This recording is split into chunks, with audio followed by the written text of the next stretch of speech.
Bismillahirrahmanirrahim. Assalamualaikum warahmatullahi wabarakatuh. Para mahasiswa sekalian,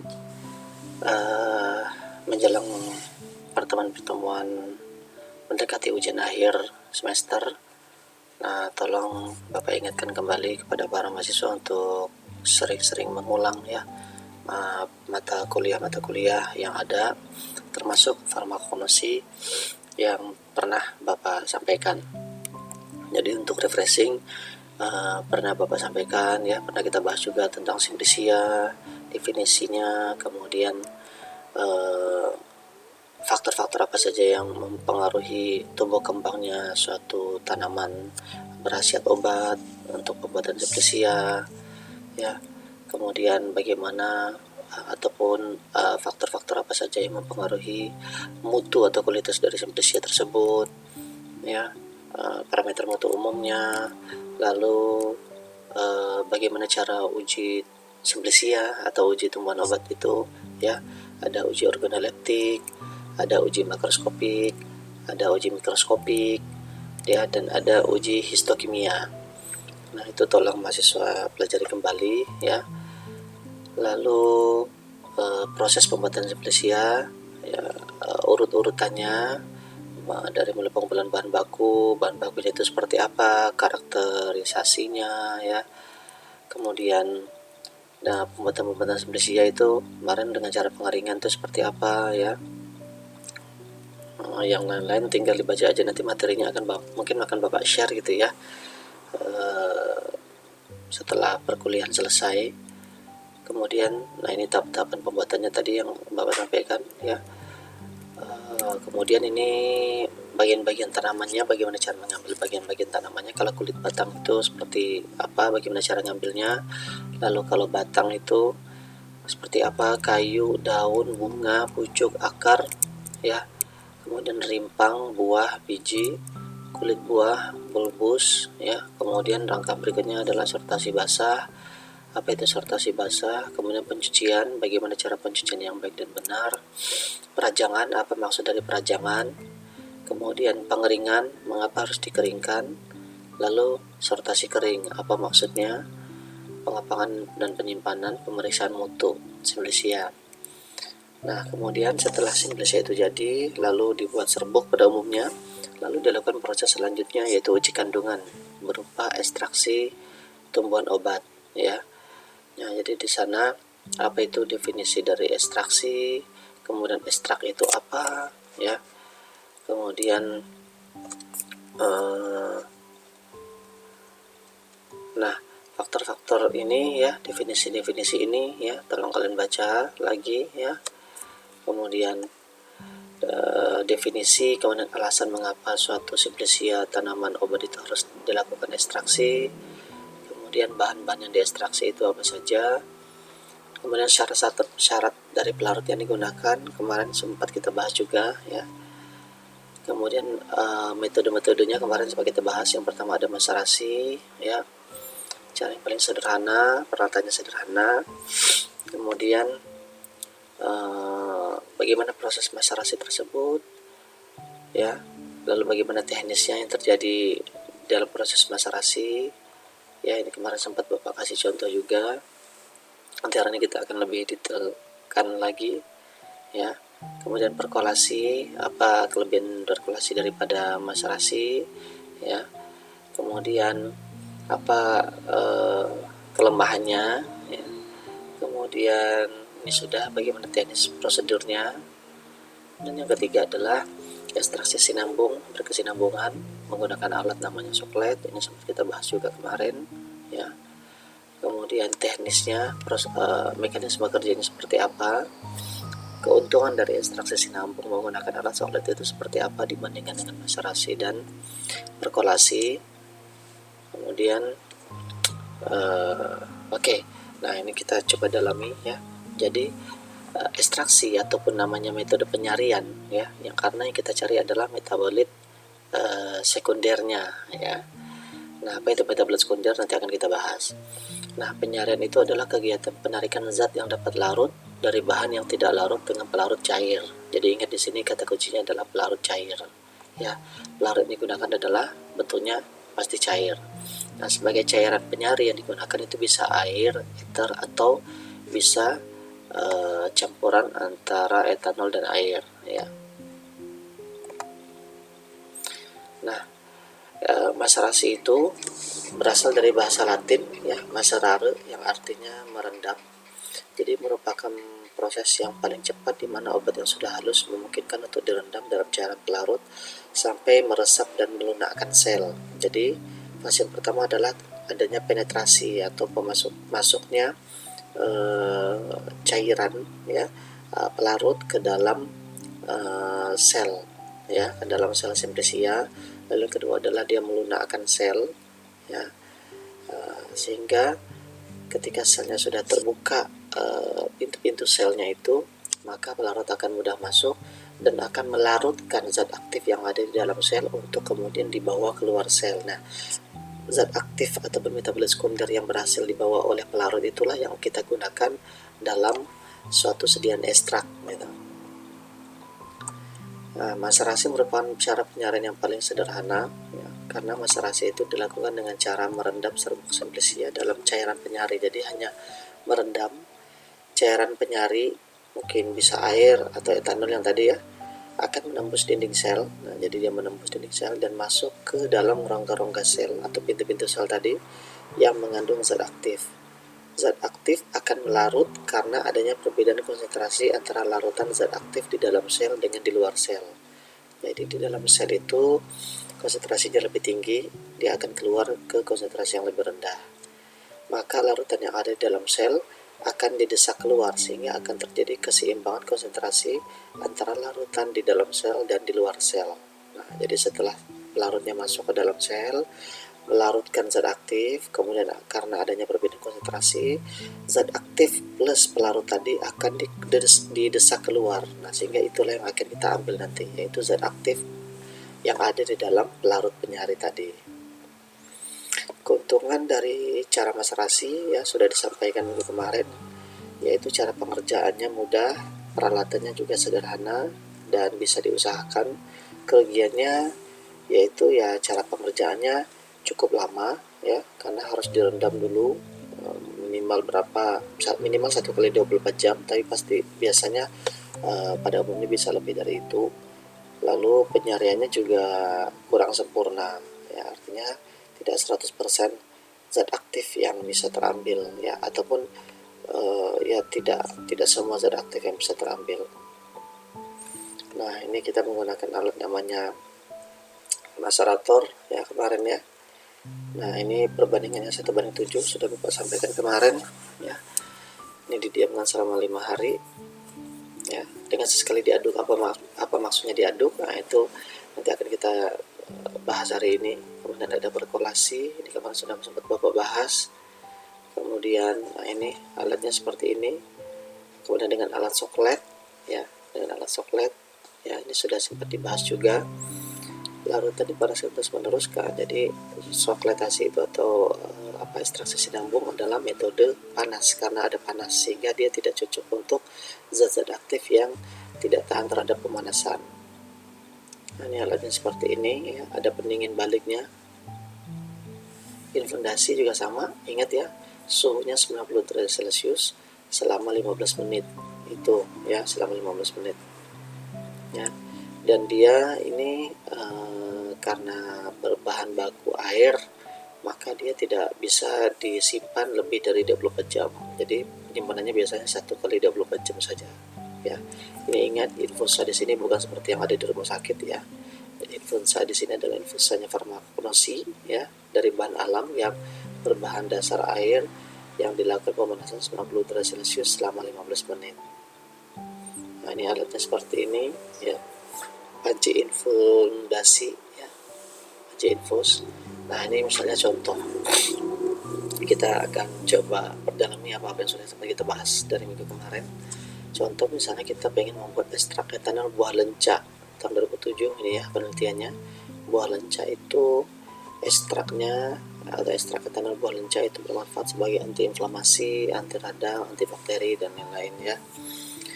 Nah, yang pertama tetap pembuatan simplicia dulu ya. Ingat, pertama pengumpulan bahan baku, ada sortasi basah, ada pencucian ya.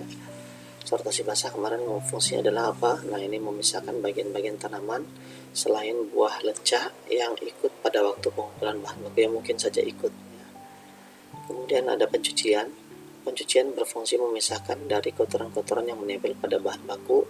Air mengalir, syaratnya harus air mengalir karena sangat efektif dalam membersihkan bahan baku dari kotoran, dan karena arus air yang terbentuk hanya satu arah ya, sehingga mencegah kembali menempelnya kotoran yang telah dibersihkan. Lalu proses selanjutnya setelah dicuci adalah dirajang. Apa maksud perajangan tersebut? Perajangan dilakukan untuk mempermudah proses pengeringan ya. Pengeringan akan lebih cepat dan lebih merata pada bahan yang dirajang daripada bahan utuh karena ketebalannya membuat udara panas lebih lama dan lebih lambat bergerak masuk menembus bahan dan menyebabkan pengeringan tidak merata.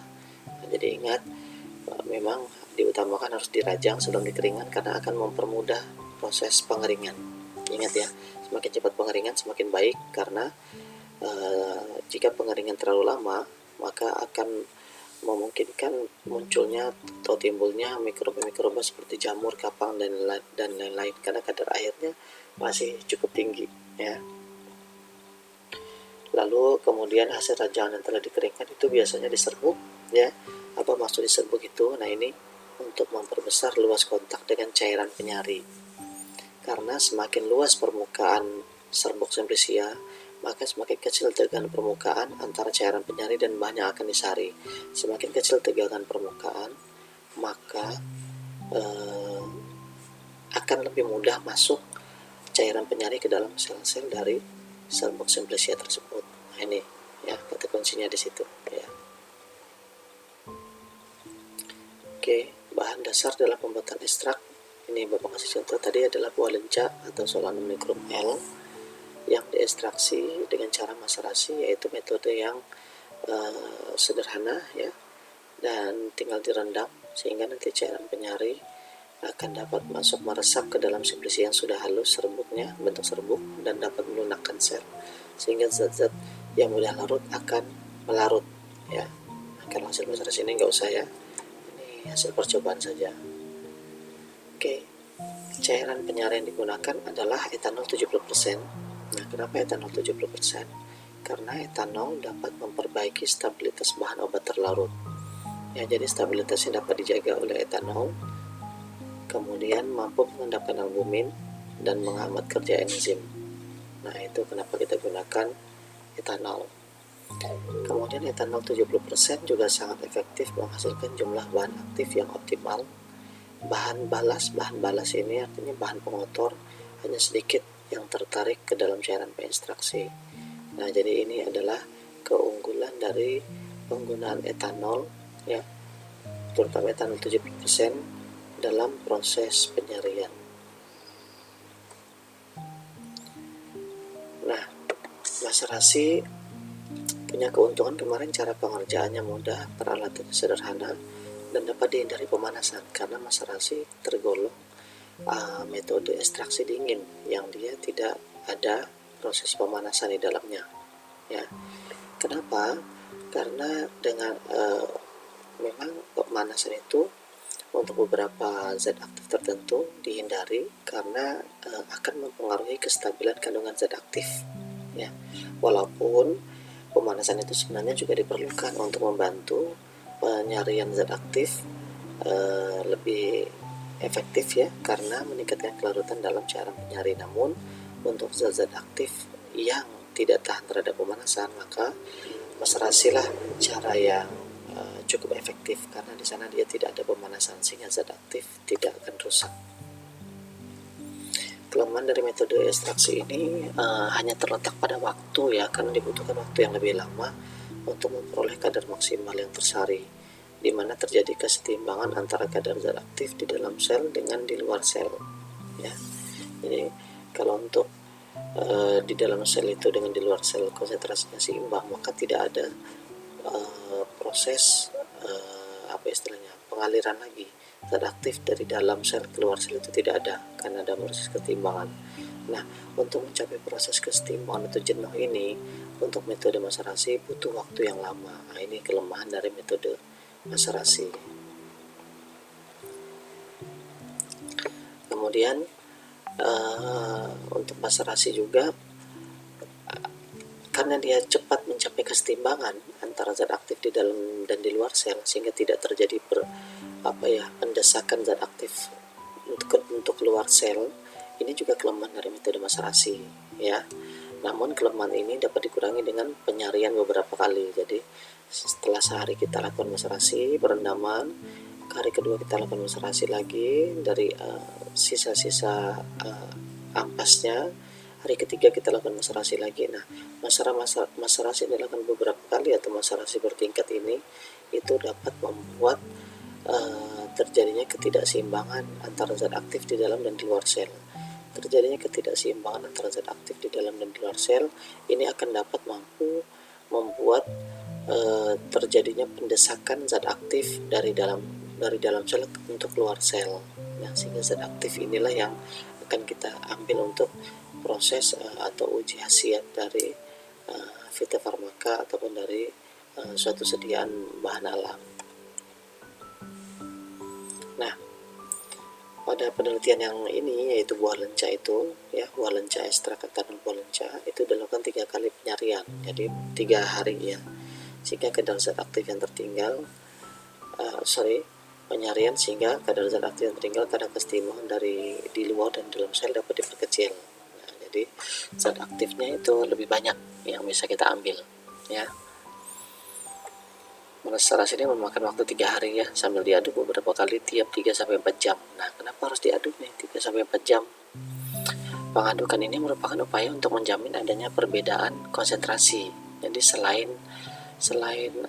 dilakukan maserasi bertingkat supaya zat aktifnya lebih banyak terambil, dilakukan juga pengadukan beberapa kali, ya, karena dengan adanya pengadukan tersebut dapat menjaga ketidakseimbangan konsentrasi antara dalam dengan di luar sel, ya, supaya cairan ataupun supaya campuran tersebut tidak jenuh, ya.